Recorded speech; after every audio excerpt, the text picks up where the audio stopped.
Hare Krishna, Krishna Krishna, Hare Hare, Hare Rama, Hare Rama, Rama Rama, Hare Hare. Hare Krishna, Krishna Krishna, Hare Hare, Hare Rama, Rama Rama, Hare Hare. हरे कृष्णा। कृष्ण कथा देश के प्रिय भक्तों, बहुत बहुत आपका धन्यवाद। आपने मुझे ये बहुत अच्छा अवसर दिया है हर हफ्ते ग्रंथराज श्रीमद् भागवतम आप सभी के समक्ष पढ़ने का और उस पर थोड़ी चर्चा करने का अवसर जो आपने दिया है, मैं आपको भूरी भूरी धन्यवाद देना चाहूँगा।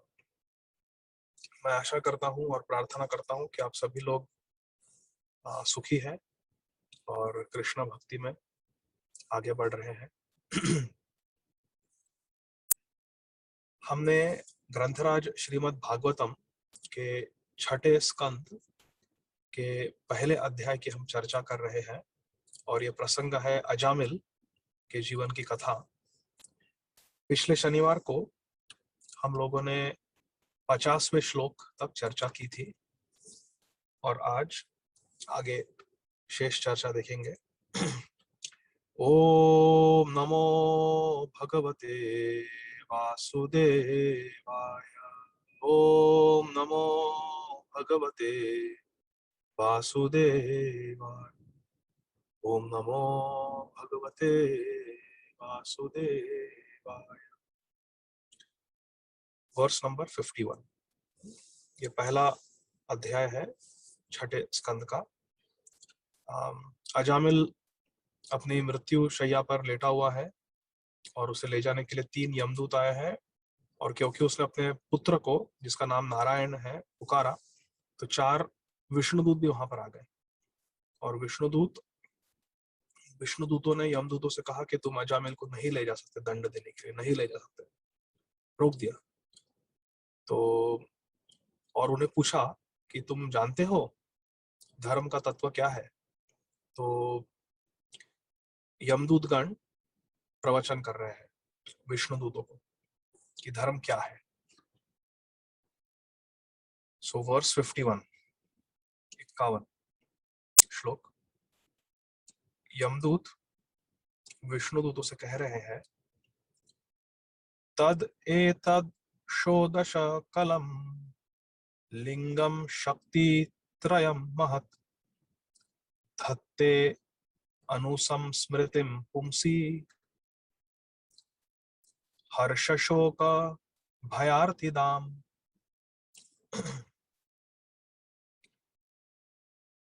इसका हम अनुवाद पढ़ेंगे।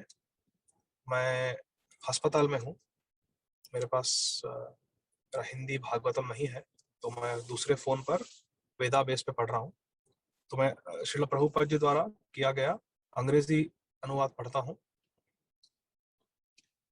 ट्रांसलेशन एंड परपोर्ट हमारे जो अनुवाद है अंग्रेजी में और उसका तात्पर्य हमारे संस्थापकाचार्य ओम विष्णुपाद परमहंस परिव्राजकाचार्य अष्टोत्तर शत श्री श्रीमद अभय चरणारविंद भक्ति वेदांत स्वामी महाराज श्रील प्रभुपाद जी द्वारा, श्रील प्रभुपाद जी की जय। अनुवाद। जो हमारा सूक्ष्म शरीर है,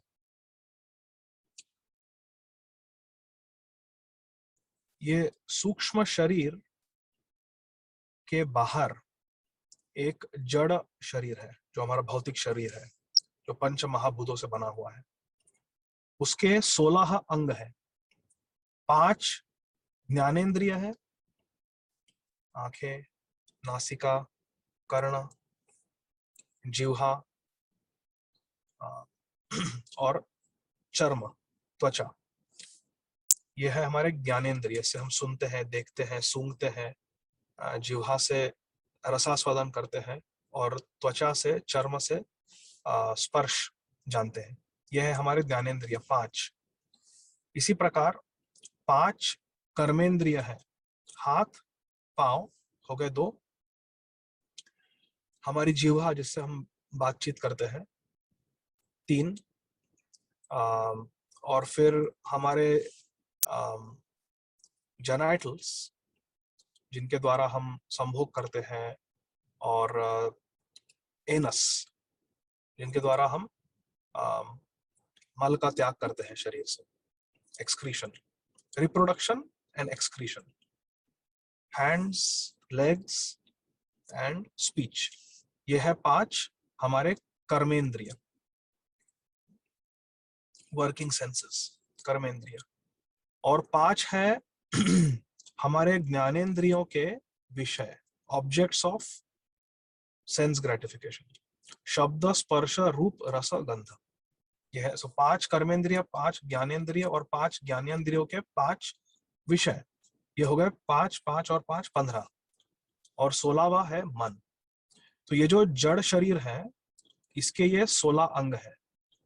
और ये जड़ शरीर, आनंद माधव प्रभु जी, बहुत बहुत धन्यवाद, आपने हिंदी भेजा फिर से, बहुत बहुत धन्यवाद। और ये जो हमारा कारण शरीर है, जिसे लिंग शरीर कहते हैं या सूक्ष्म शरीर कहते हैं, ये तीनों एक ही शरीर का नाम है, सटल बॉडी। सटल बॉडी को आप कारण शरीर कहिए, लिंग शरीर कहिए या सूक्ष्म शरीर कहिए। ये सूक्ष्म शरीर के अधीन है ये जड़ शरीर, और सूक्ष्म शरीर अधीन है जीवात्मा के, जो हमारा वास्तविक स्वरूप है। तो ये जो जड़ शरीर है, इसके 16 अंग है, और ये हमारा जो सूक्ष्म शरीर है या लिंग शरीर है, कारण शरीर है, उसके अधीन है। कारण शरीर क्या है? कारण शरीर हमें प्राप्त होता है प्रकृति के 3 गुणों द्वारा, सत्व, रज, तमो।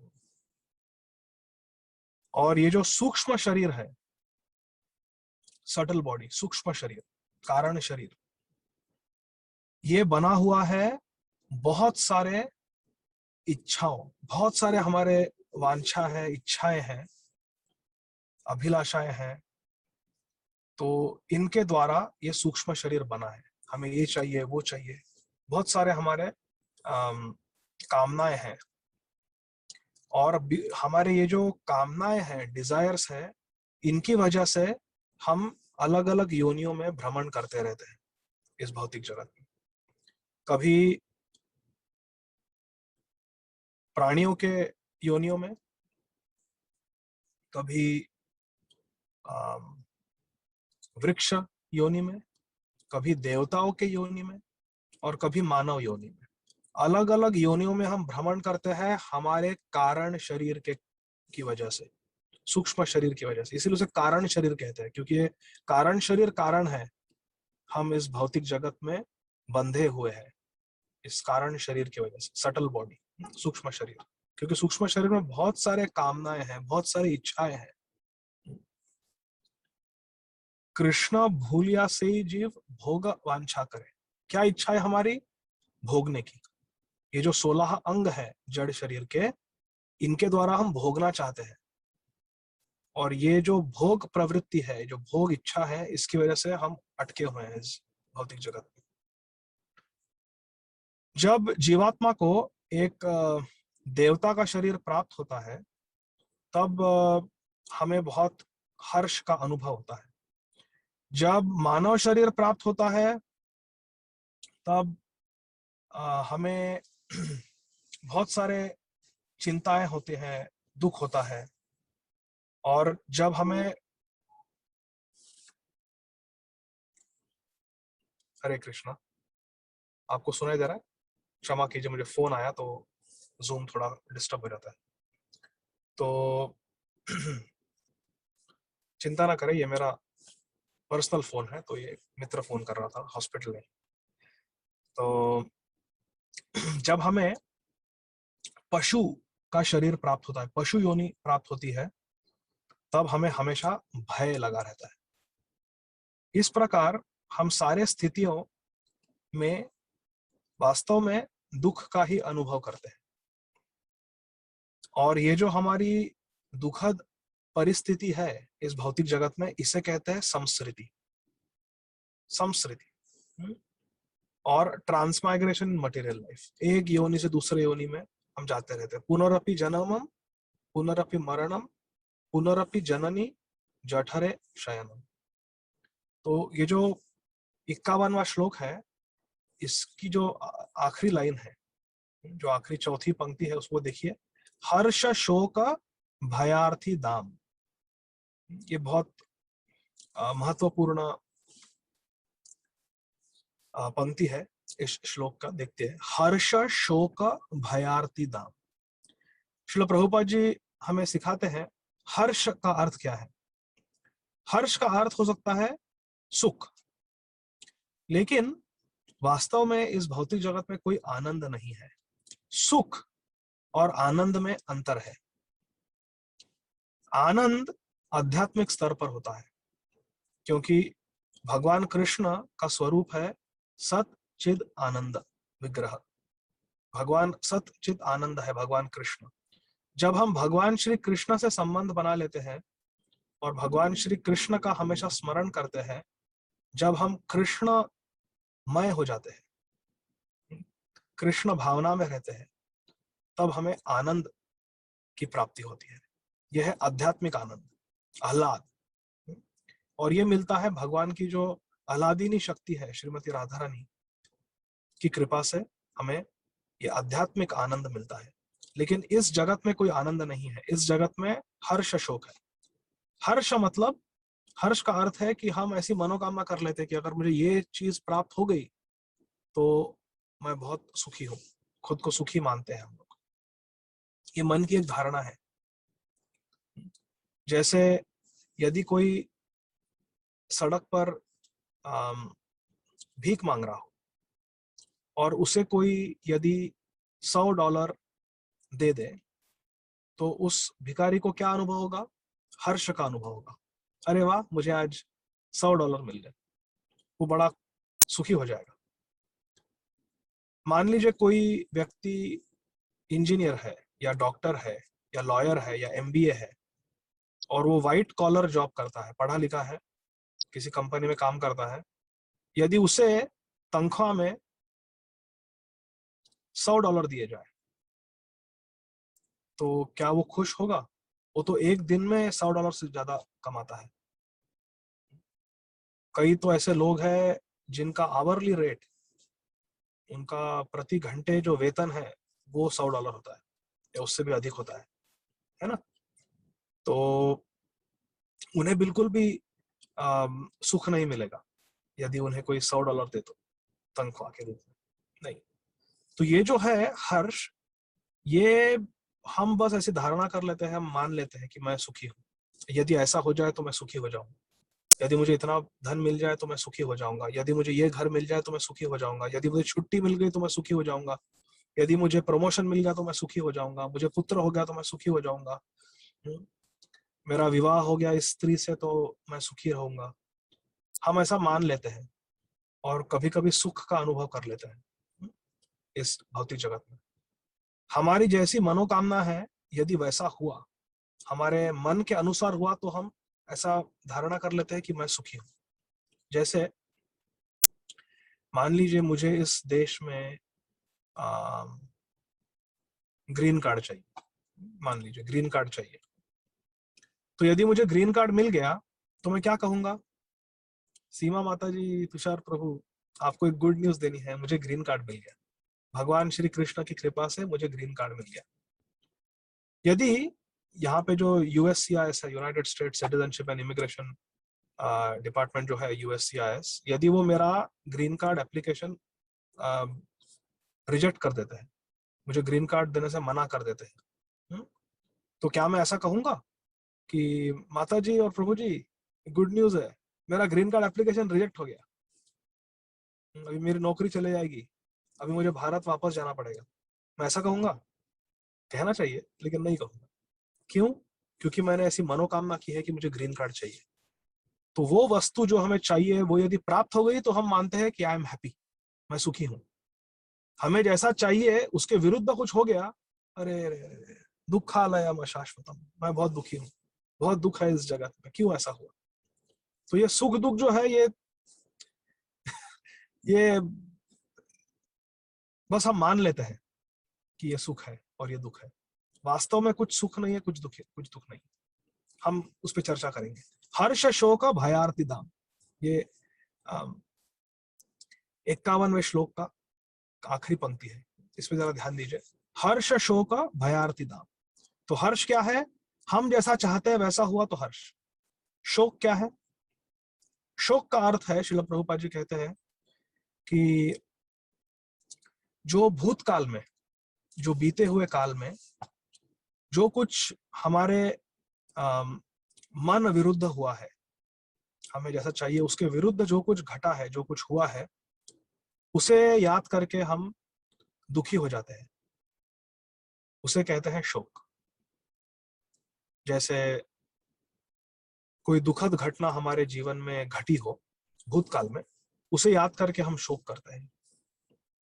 अरे बहुत हाय हाय हाय ऐसा हो गया था, मैं बहुत बीमार था, पिछली जन्माष्टमी के वक्त मैं बहुत बीमार था, हाय हाय हाय, मुझे चलने को नहीं हो रहा था, कुछ खाने को पीने को नहीं हो रहा था, बहुत दुख, बहुत दर्द हुआ। या अगर कोई हमें घर में चोरी हो जाती है या कोई नुकसान हो जाता है धंधे में, या हमने शेयर्स में डाले हैं पैसे और शेयर मार्केट गिर गया, बहुत बड़ा नुकसान हो गया, तो ये सब सोच के जो भूतकाल में हुआ है, इसको सोच के दुखी हो जाना, उसे कहते हैं शोक। हर्ष शोक भयार्ति दाम।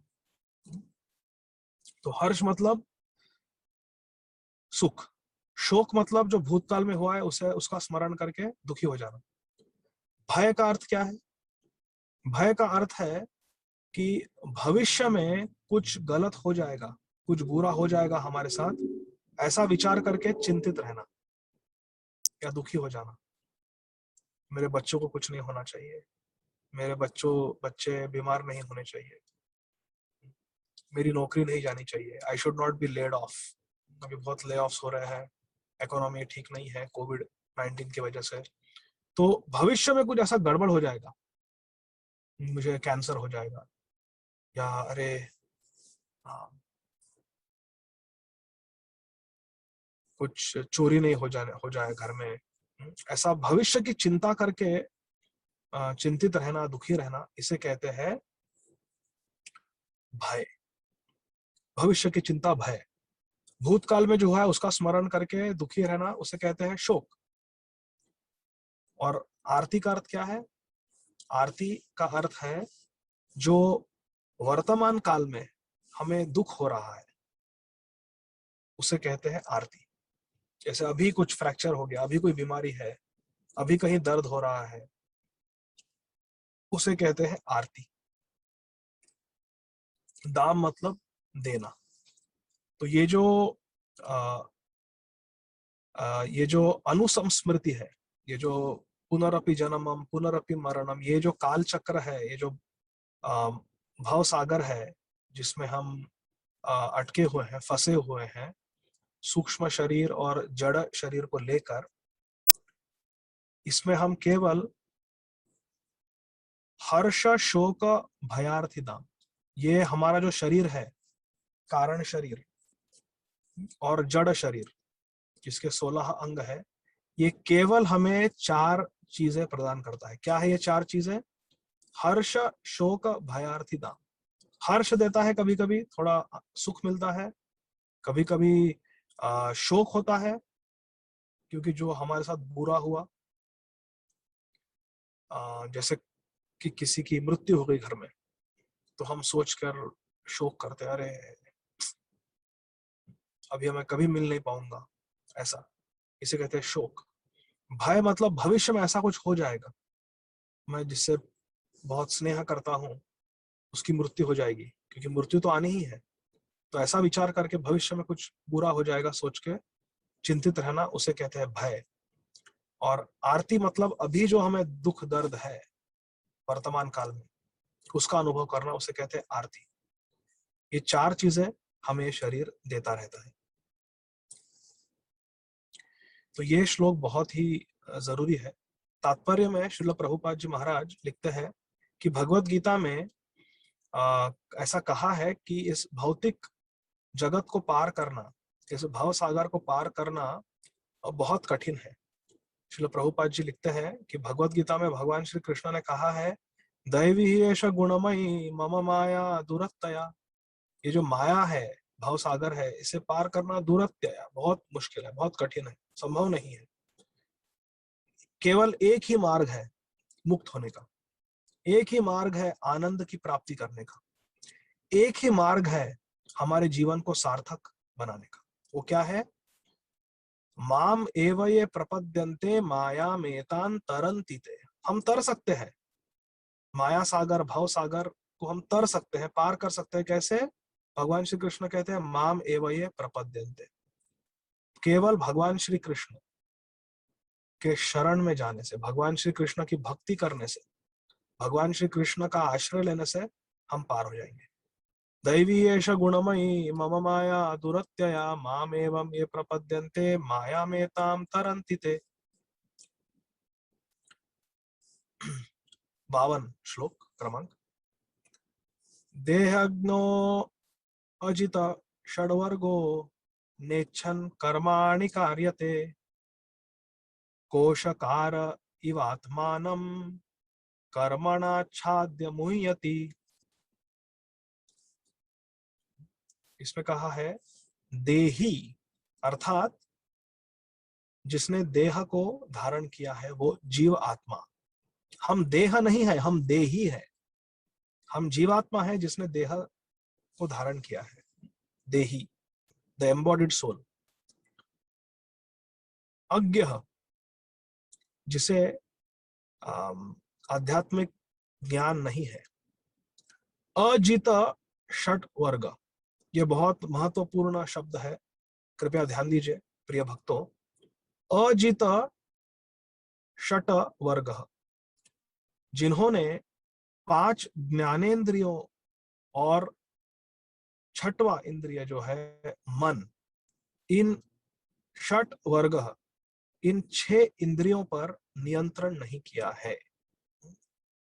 जीत मतलब जिसने, जो जितेंद्रिय है, और अजित षट वर्ग का अर्थ है जो अजितेंद्रिय है, जिसने अपने इंद्रियों पर विजय नहीं पाई, वो इंद्रियों के वश में है, वो देही इंद्रियों के वश में है। वास्तव में इंद्रिय देही के वश में है, लेकिन हम भगवान को भूल जाने की वजह से, भगवान की भक्ति नहीं करने की वजह से, भगवान के नाम का जाप नहीं करने की वजह से भगवान की विस्मृति हो जाती है, और फिर कृष्ण भूलिया जय अनादिर बहिर्मुख अतएव माया तारे देह संसार दुख। माया हमें बहुत दुख देती है क्योंकि हम भगवान को भूल जाते हैं। इसे कहते हैं अजित षट वर्ग, जिन्होंने अपने 5 ज्ञानेंद्रियों और मन पे नियंत्रण नहीं किया। न इच्छन, इच्छा नहीं है कोई कार्य करने की। कर्माणि अर्थात जो हमारे भौतिक जगत में हम जो चेष्टाएं करते हैं, कर्म करते हैं, कार्यते, लेकिन फिर भी करना होता है। देखिए कितना सुंदर कहा है, न इच्छन कर्माणि किंतु कार्यते। करने की इच्छा नहीं है, फिर भी करना पड़ता है, करना होता है। क्या अर्थ है इसका? अनुवाद में लिखा है श्रील प्रभुपाद जी ने कि जो मूर्ख व्यक्ति है, मूर्ख जीवात्मा है, जो भगवान को भूल चुका है, वो अपने इंद्रियों पर नियंत्रण नहीं कर सकता, मन पर भी कोई नियंत्रण नहीं कर सकता। इसीलिए उसे बलवश 3 प्रकृति के गुणों के अधीन होकर इस भौतिक जगत में अलग अलग कार्य करने पड़ते हैं, बलवश। और ऐसे मूर्ख व्यक्ति जो अजितेंद्रिय है, उसकी स्थिति किसके समान है? कोशकार। कोशकार कौन है? सिल्कवर्म। कोशकार जो कोश बनाता है, सिल्कवर्म। सिल्कवर्म की तरह है हमारी परिस्थिति, जो अपने सलाइवा, अपने थूक से एक ककून बनाता है, आच्छाद्य, एक ककून बनाता है, कवरिंग बनाता है, लेकिन उस ककून में द्वार बनाना भूल जाता है। द्वार नहीं बनाता, चारों दिशाओं से स्वयं को अपने थूक द्वारा वो वेब, जाली बना लेता है, ककून बना लेता है, और उस ककून में फंस जाता है, क्योंकि वो द्वार ही नहीं बनाता, बाहर निकलने के लिए द्वार ही नहीं बनाता। कोशाकार द्वार नहीं, सिल्कवर्म द्वार नहीं बनाता, और क्या होता है फिर, अंदर फंस जाता है, बाहर निकलने की कोई संभावना नहीं रहती। इसी प्रकार जीवात्मा भी अपने कर्म चक्र में फंस जाता है, कर्म के बंधन में बंध जाता है, फंस जाता है, और स्वयं को मुक्त नहीं कर पाता। इसीलिए वो बार बार इस भौतिक जगत में जन्म लेता है, मृत्यु को प्राप्त होता है, फिर से जन्म लेता है, फिर से मृत्यु को प्राप्त होता है।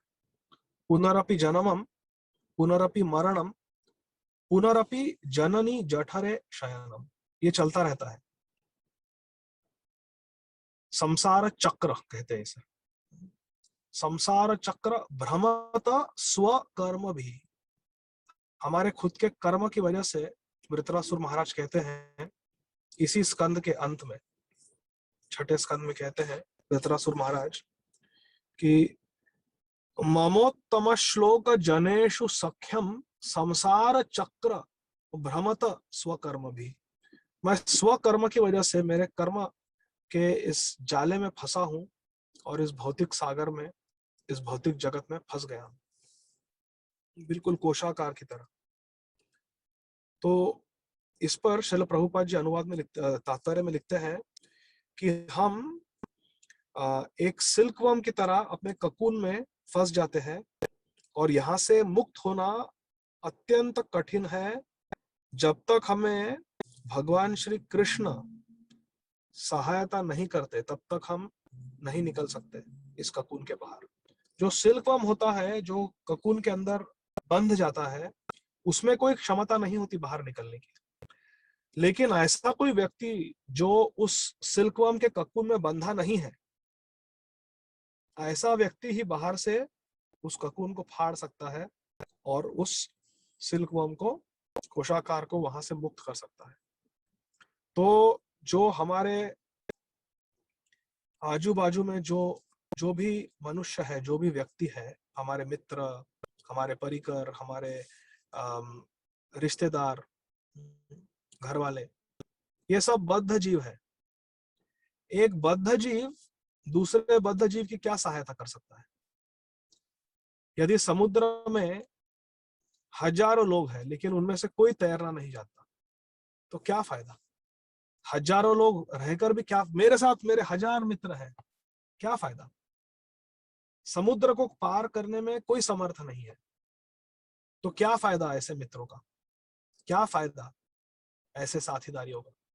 वो भी डूबेंगे और हम भी डूबेंगे। इसीलिए प्रिय भक्तों, हमें स्नेह करना है, हमें आसक्त हो जाना है जो भगवान के शुद्ध भक्त है उनसे, उनमें आसक्ति कर लेनी है, गुरु महाराज में आसक्ति करनी है, श्रील प्रभुपाद जी से आसक्त हो जाना है। हमें भगवान के जो अनन्य भक्त है, भगवान के जो शुद्ध भक्त है,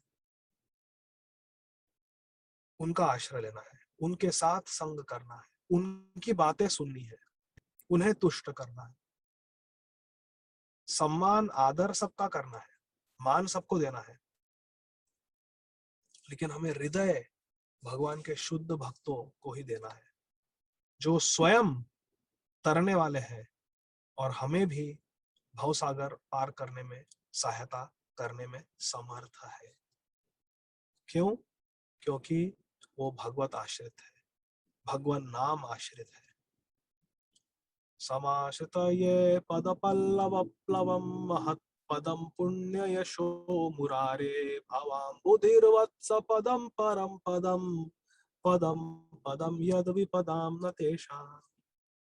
श्री सुखदेव गोस्वामी महाराज कहते हैं, समाश्रित ये पद पल्लव प्लवम, जो भगवान श्री कृष्ण के चरण कमलों का आश्रय लेता है, भगवान मुरारी के चरण कमलों का आश्रय लेता है, वो तर जाता है, वो तर जाता है। उसके लिए तो ये जो बहुत विशाल, बहुत गहरा भाव सागर है, वो तो वत्स पदम, एक वत्स, एक गाय के बछड़े के खुर के निशान में जितना पानी, जितना जल आता है, उतना छोटा बन जाता है भवसागर, एकदम छोटा हो जाता है। अर्थात आसानी से हम बड़ी सरलता से पार कर जाते हैं। पार करेंगे नैया, भजो कृष्ण का नैया। कृष्ण कन्हैया की सहायता से हम पार कर जाते हैं। तो इसमें हमारे गुरुगण बहुत सुंदर टीका करते हैं। कहते हैं कि हमें संसार के बाहर निकलने का विचार संसार में प्रवेश करने के पहले करना चाहिए। हरे कृष्ण। इसका क्या अर्थ है?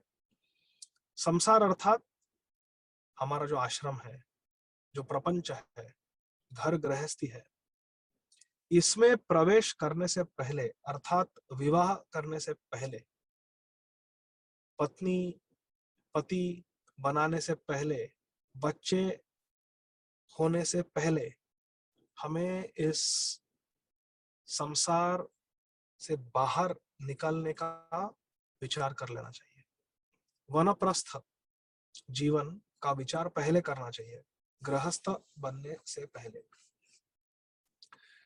जो वनप्रस्थ का विचार नहीं करते हैं वे गृहस्थ नहीं है, गृह मेधी है। उनकी दशा इस कोशाकार की तरह है, सिल्क वर्म जैसी है उनकी अवस्था, उनकी स्थिति। ऐसा बना लेते हैं कि बस अभी मुझे बहुत पढ़ाई करनी है ताकि अच्छी नौकरी मिले, खूब सारा धन कमाऊं, क्योंकि शादी करनी है, मेरी घर गृहस्थी है, मेरा परिवार होगा, उनकी देखभाल करने के लिए मुझे बहुत पैसा कमाना है। तो पढ़ाई कर लेते हैं हम विद्यार्थी जीवन में, फिर अच्छी नौकरी मिल जाती है, फिर करियर में ऊपर जाने के लिए, व्यवसाय में ऊपर चढ़ने के लिए बहुत कष्ट करना पड़ता है। कॉर्पोरेट वर्ल्ड इतना सरल नहीं है।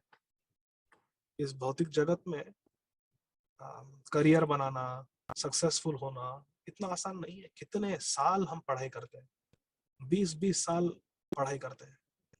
पहले स्कूल में 12 साल, किंडरगार्टन 11-12 साल, उसके बाद फिर 11-12, सो 13-14 साल तो हाई स्कूल चलती है, कॉलेज चलता है। उसके बाद में फिर अंडर ग्रेजुएट, फिर पोस्ट ग्रेजुएट। तो ये सब करते करते आसानी से 18-20 साल निकल जाते हैं जीवन के, और हम विद्यार्थी जीवन का आरंभ करते हैं जब हमारी आयु 3 या 5 साल की होती है। तो 25 वर्ष तो हम पढ़ाई करते हैं, फिर शुरू होता है करियर, नौकरी, धन कमाना, फिर होती है शादी, फिर होते हैं बच्चे, फिर उनके लिए कमाओ, उनकी देखभाल करो, और करियर में सरवाइव करने के लिए, आगे बढ़ने के लिए बहुत मेहनत करनी होती है, वरना आगे बाकी लोग आगे निकल जाएंगे। रैट रेस कहते हैं ना, रेस है ये, दौड़ना होता है। तो ऐसे जीवन हमारा बीत जाता है और हम विचार ही नहीं करते कि वनप्रस्थ कब लेंगे, वृंदावन कब जाएंगे, इसका कोई विचार नहीं करता। मायापुर कब जाएंगे, धामवास कब करेंगे, भगवान का भजन कब करेंगे। नहीं, पूरा जीवन बस अभी पैसा कमाएंगे, फिर बच्चे बड़े हो जाएंगे, फिर खूब हमें सुख होगा ये देखकर कि बच्चे बहुत पढ़ रहे हैं, अच्छे अच्छे यूनिवर्सिटी में जा रहे हैं, फिर बहुत अभिमान होता है, बहुत गर्व होता है, और फिर बच्चों की शादी करानी है, फिर पोते पोतियां होते हैं, उनसे आसक्ति होती है, फिर बच्चों को सहायता की जरूरत होती है, उनकी मदद करो, उनके साथ रहो जाकर, उनको उनके घर परिवार में मदद करो, सहायता करो, पोते पोतियों की देखभाल करो। इसमें बिल्कुल हम ग्रस्त रहते, बिजी रहते हैं, और भगवान का चिंतन करने का, भगवान का भजन करने का 64 राउंड्स होने चाहिए, इसका कभी समय नहीं मिलता, बस जीवन कट जाता है, फिर शरीर वृद्ध हो जाता है, फिर हमें हमारे स्वास्थ्य की फिक्र होती है। भय, हर्ष शोक भयार्थी दान, फिर भय होता है, अरे बाप रे बाप, अभी हार्ट अटैक आ जाएगा, अरे बाप रे अभी डायबिटीज हो गया, अभी किडनी फेल हो जाएगा, अभी आंखें कमजोर हो रहे हैं, अभी गिर गया तो फ्रैक्चर हो जाएगा, ऑस्टियोपोरोसिस हो गया है, स्ट्रोक हो जाएगा, ब्लड प्रेशर, कोलेस्ट्रॉल, डायबिटीज, वजन बढ़ता है, ये सब शरीर में डिजीजेस होते हैं। पहले ये विद्यार्थी जीवन में हम विचार भी नहीं करते इन चीजों का, और गृहस्थ जीवन में समय नहीं मिलता विचार करने का।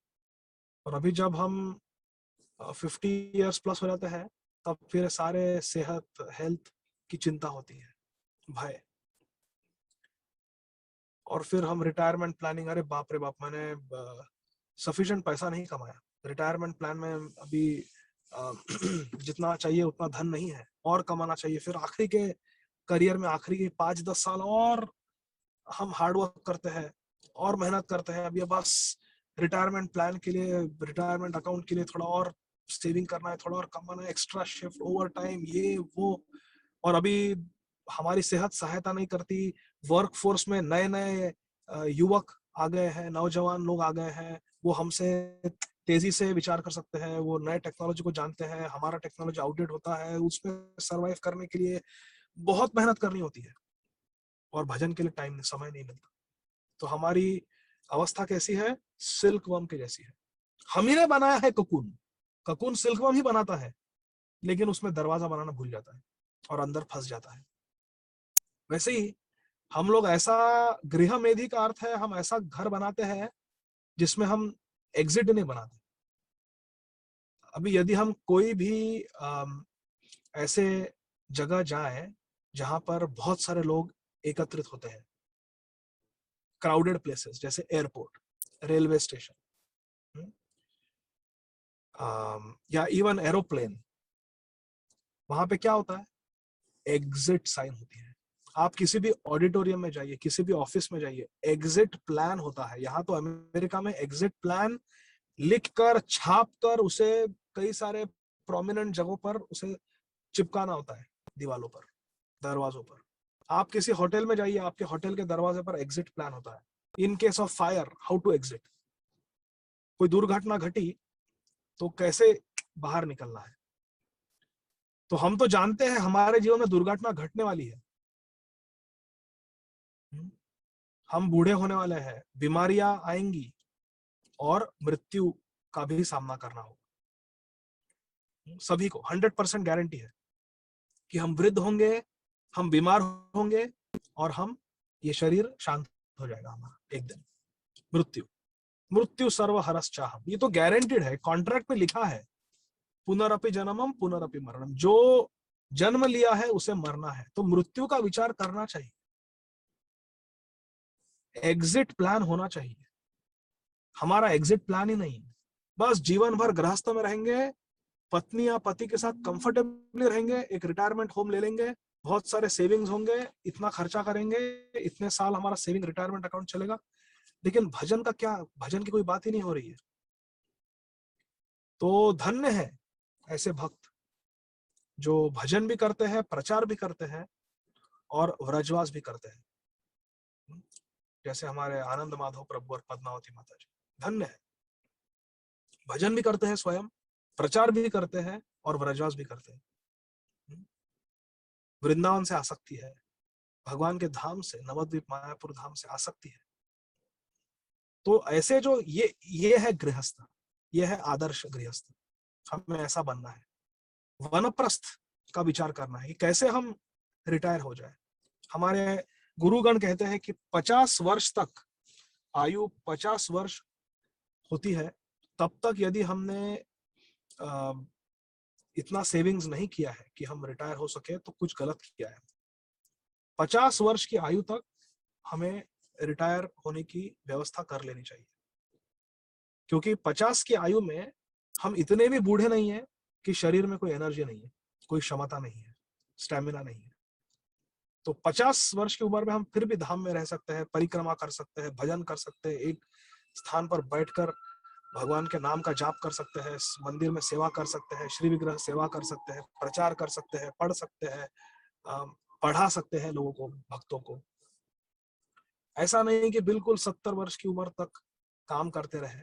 यहाँ पे मेरे मित्रों से बात कर रहा था मैं, मित्र अर्थात जो कलीग्स है, तो एक फिजिशियन कलीग से बात कर रहा था। वो कह रहे थे कि मेरा तो पूरा प्लान है कि 70 की उम्र तक काम करूंगा, कोई कहते हैं 65 की उम्र तक काम करूंगा। नहीं, मतलब ये बहुत ज्यादा हो गया, उग्र कर्म हो गया है। हमारे शास्त्र कहते हैं कि 50 वर्ष की आयु जब होती है हमारी, तब तक हमने हमारे परिवार की देखभाल कर लेनी चाहिए और वनप्रस्थ जीवन जीने का हमारा पूरा योजना होनी चाहिए। वनप्रस्थ जीवन का अर्थ क्या है? वो है एग्जिट प्लान। जैसे एरोप्लेन में कहते हैं ना कि सावधान रहिए, जानिए कि सबसे निकट एग्जिट कौन सी है तुम्हारी। एरोप्लेन में कहते हैं ना, किसी ऑडिटोरियम में जाता है, किसी ऑफिस में आता है, तो बिल्कुल लिखा रहता है कि एग्जिट। एग्जिट पता होना चाहिए। जैसे हम घर खरीदते हैं, क्या कोई ऐसा घर खरीदेगा या कोई फ्लैट खरीदेगा जिसमें दरवाजा ही नहीं है बाहर जाने के लिए? बस अंदर आ जाओ और फिर बाहर नहीं निकल सकते। ऐसा नहीं है। शरीर का भी ऐसा ही है। हम ग्रहण करते हैं, भोजन ग्रहण करते हैं, लेकिन वो बाहर भी तो निकलना चाहिए मल मूत्र के द्वारा। ऐसा कोई शरीर है क्या कि केवल ग्रहण ही करता है, बाहर नहीं निकलता? नहीं, त्याग करना चाहिए। हम मल मूत्र का त्याग करते हैं, है कि नहीं? तो ये त्याग करना बहुत जरूरी है। संसार का भी त्याग करना है, संसार का भी त्याग करना है।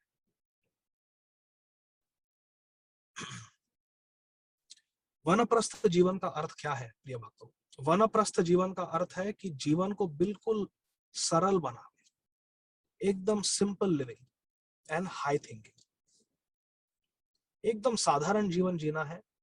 हमारे शरीर के जो जरूरतें हैं, बिल्कुल उन्हें कम कर देना है, जितना आवश्यक है उतना ही। इंद्रिय तृप्ति बिल्कुल कम, और भगवान का भजन, भगवान का स्मरण ज्यादा।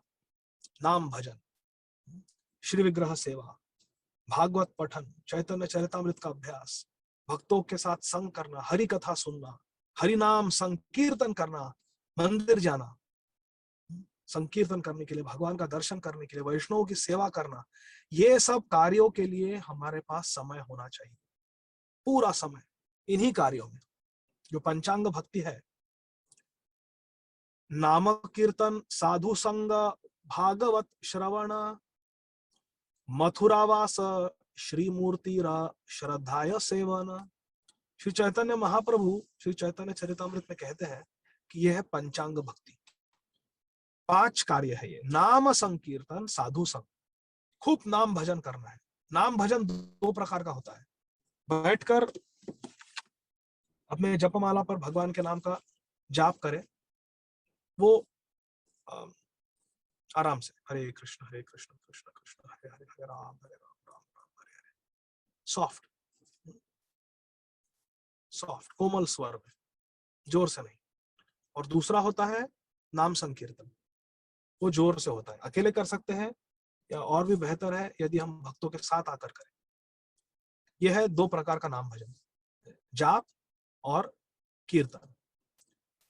साधु संग, साधु संग अर्थात जो हमसे उच्च स्तर के वैष्णव हैं, एडवांस डिवोटीज, जो भगवान के श्रेष्ठ भक्त हैं, जिन्होंने काफी आध्यात्मिक प्रगति की है, उनका संग करना, उनसे सुनना, उनके उपदेशों को जीवन में ग्रहण करना और उनकी सेवा करना।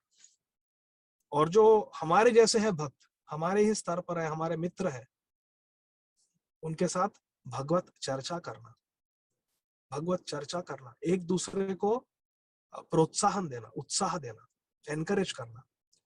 और जो हमारे हमसे नीचे स्तर पर है, जो नए नए भक्त, जिन्हें ज्यादा जानकारी नहीं है कृष्ण भक्ति के बारे में, उन पर कृपा करके दैन्य भाव से, गर्व से नहीं, दैन्य भाव से उन्हें प्रचार करना, इसे कहते हैं संग। भागवत श्रवण, और हमसे जो उच्च कोटि के वैष्णव है, उच्च स्तर के वैष्णव है, उनसे भागवत कथा सुनना। खास करके भगवान के जो शुद्ध भक्त है, उनकी भागवत कथा, उनकी हरि कथा का श्रवण करना। ये तीसरा अंग हुआ। चौथा अंग है धाम में वास करना। कम से कम वर्ष में एक बार, साल में एक बार तो जाना चाहिए भगवान के धाम में। और बेहतर तो यह है कि हर रोज धाम में वास करना चाहिए, या तो साक्षात धाम जाकर, या फिर हमारे घर को एक धाम बनाना चाहिए। जिस घर में तुलसी महारानी है, तुलसी का प्लांट है, तुलसी जहां पर है, जिस घर में शालिग्राम शिला है, या भगवान का श्री विग्रह है, गौर निताय, जगन्नाथ बलदेव सुभद्रा, या राधा कृष्ण गोपाल, जो भी घर में भगवान का श्री विग्रह है, वो घर एक तीर्थ स्थान है। जहां पर भगवान वास करते हैं, जहां पर तुलसी महारानी विराजमान है, वो तीर्थ स्थली है, वो वृंदावन है। जहां वृंदा देवी है, तुलसी का वृक्ष मतलब वृंदा देवी, तुलसी का पौधा मतलब वृंदा देवी, और जहां वृंदा देवी है वहां पर वृंदावन है, जहां पर राधा कृष्ण है वहां पर वृंदावन है। तो घर को वृंदावन धाम बनाना चाहिए, ताकि हम हमेशा हर रोज निरंतर ब्रजवास करें। भगवान की सेवा होनी चाहिए, ठाकुर जी की सेवा होनी चाहिए घर में। इसे कहते हैं मथुरा वास या वृंदावन वास। और पांचवा अंग है श्रद्धाया श्री मूर्ति र सेवन। श्रद्धा के साथ भगवान के श्री विग्रह की सेवा करनी चाहिए, उनके लिए भोग बनाना, भोजन की व्यवस्था करना, उन्हें पुष्प, तुलसी पत्र आदि, धूप दीप अर्पण करना, आरती करना, उनका श्रृंगार करना, इसे कहते हैं श्रद्धा या श्री विग्रह सेवन। यह है पंचांग अंग भक्ति के। नाम भजन से शुरुआत होती है, जाप और कीर्तन, भगवान के गीत गाना, अष्टकम्स गाना, ये सब भजन है। ये जो पंचांग भक्ति के जो 5 अंग हैं, ये दिन रात करना। राधा कृष्ण अहर्निशम प्रभजतौ जीवार्थदौ यौ मुदा वंदे रूप सनातनौ रघुयुगौ श्री जीव गोपालकौ। राधा कृष्ण अहर्निशम प्रभजतौ, दिन रात, अहर्निशा दिन रात राधा कृष्ण का भजन करना है। इसे कहते हैं वनप्रस्थ जीवन। कोई 9 to 5 जॉब नहीं, कोई 9 to 5 जॉब। 8 घंटे ऑफिस में काम करने के बजाय घर पर 10 घंटे 12 घंटे भजन, नाम भजन, हरि कथा सुनना, श्री विग्रह की सेवा करना, भागवतम पढ़ना, प्रचार करना, ये जीवन है। ये कब करेंगे हम, कब करेंगे? अभी देखेंगे हम अजामिल, 88 वर्ष आयु है उसकी। अभी जब विष्णुदूत जीवन दान देते हैं उसे, तो हरिद्वार चला जाता है अजामिल, और 12 वर्ष तक, अर्थात आयु 100 वर्ष की होने तक 12 वर्ष तक निरंतर दिन रात नारायण के नाम का जाप करता है, भजन करता है। ऐसे वैकुंठ प्राप्ति नहीं हो जाती किसी को।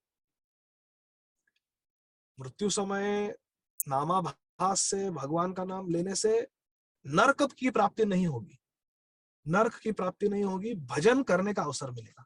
वो अवसर लेना चाहिए। वो अवसर हमें आज मिला है, अभी हमें वो अवसर प्राप्त है। जो अवसर अजामिल को प्राप्त हुआ, वो अवसर हमें आज प्राप्त हो गया है, क्योंकि हमने अजामिल की कथा भागवतम में पढ़ी है। श्रीमद् भागवतम है हमारे पास, श्रील प्रभुपाद जी उपदेश कर रहे हैं, तो हमें आज ही जाग जाना चाहिए और खूब भजन करना चाहिए। एग्जिट प्लान रखना चाहिए। इस संस्मृति, इस भौतिक जगत से कैसे निकले, संसार चक्र से कैसे निकलूं, भव सागर को कैसे पार करूं, एग्जिट प्लान होना चाहिए। एग्जिट प्लान होना चाहिए। सिल्कवर्म जैसा नहीं होना चाहिए, कोशाकार जैसा नहीं होना चाहिए कि अपने ही जाल में फंस जावे। नहीं, ऐसा कभी नहीं होना चाहिए। एग्जिट प्लान पे नजर होनी चाहिए। एग्जिट प्लान, उधर से निकलना है, उधर से निकलना है, ऐसे निकलना है, भजन करके निकलना है, और अभी भी भजन करना है। क्योंकि कोई गारंटी नहीं है कि हम वनप्रस्थ जीवन स्वीकार करने तक जीवित रहेंगे, कोई गारंटी नहीं। पदम पदम विपदा, पदम पदम विपदा, हर क्षण मृत्यु का संभावना है, मृत्यु की संभावना है, तो कोई गारंटी नहीं है। परीक्षित महाराज के पास गारंटी थी कि 7 दिन तक नहीं मरेंगे, और गारंटी थी कि 7 दिन बाद मरेंगे। हमारी कोई गारंटी नहीं है कितना जिएंगे और कब मरेंगे। मृत्यु कभी भी आ सकती है, अकस्मात मृत्यु आ सकती है। कितने सारे उदाहरण है जब ज्योतिष शास्त्र के अनुसार कहा है कि ये 70 वर्ष तक जिएगा, और 21 साल के आयु में मृत्यु हो गई। मेरे से 1 साल बड़े थे मेरे मित्र स्कूल में। हम जब 9वीं कक्षा में थे, वह 10वीं कक्षा में थे, उनकी पत्रिका में लिखा था कि वो आराम से 70 वर्ष तक जिएंगे, 70-75 वर्ष तक जिएंगे। और हम एक हिल स्टेशन गए थे, हमारे स्कूल की पर्यटन गया था वहां पर, पिकनिक गई थी, ट्रिप गई थी।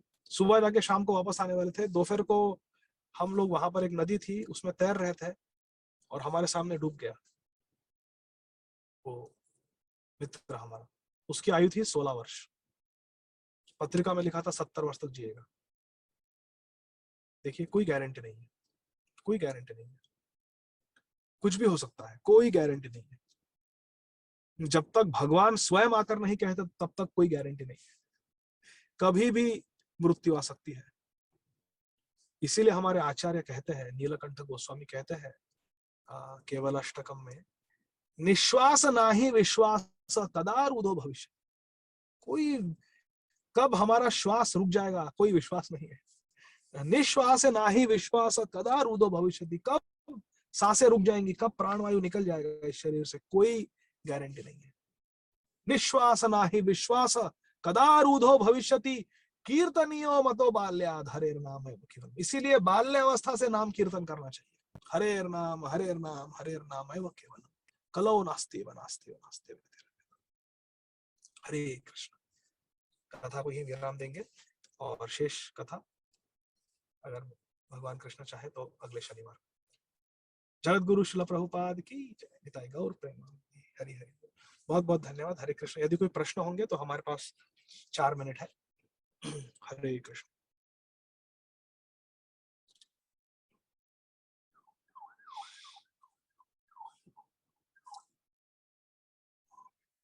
हरे कृष्ण। यदि कोई प्रश्न नहीं होंगे तो हम यहाँ पर कथा को आज रोक देते हैं। जगत गुरु श्रील प्रभुपाद की जय। मेरा आवाज तो स्पष्ट था ना, क्योंकि मैं इधर कार में बैठा हूँ। जी प्रभु जी, एक मिनट एकदम एकदम क्लियर था प्रभु जी। ओके, ठीक है। तो फिर आपकी अनुमति लेता हूँ। बहुत बहुत धन्यवाद। श्रील प्रभुपाद की जय। ग्रंथराज श्रीमद् भागवतम की जय। निताई गौर प्रेमानंदी। हरि हरि। बहुत बहुत धन्यवाद। हरे कृष्ण।